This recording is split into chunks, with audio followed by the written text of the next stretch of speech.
Le diable l'emmène encore sur une très haute montagne. Il lui montre tous les royaumes du monde et leur gloire. Il lui dit, tout cela, je te le donnerai si, tombant à mes pieds, tu te prosternes devant moi. Alors Jésus lui dit, arrière Satan, car il est écrit, c'est le Seigneur ton Dieu que tu adoreras. À lui seul tu rendras un culte. Alors le diable le quitte, et voici que des anges s'approchèrent, et ils le servaient. Évangile selon saint Matthieu 4, 1, 11. Que l'adversaire ne crie pas victoire. Psaume 12, 5. Si le Christ a été tenté au désert, c'est qu'il voulait nous instruire afin que personne parmi les baptisés ne soit troublé si après son baptême il subit de plus grandes tentations.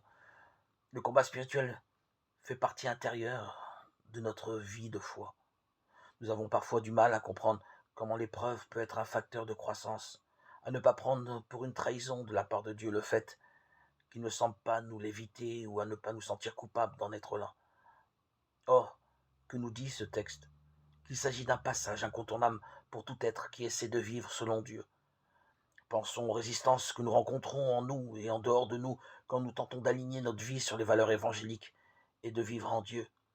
La situation de cet épisode entre le baptême et le début du ministère de Jésus fait signe vers le caractère initiatique de la confrontation aux tentations qui constitue notre lot, nous qui sommes enclins aux différentes sortes de convoitises, pouvant nous assurer une position stable.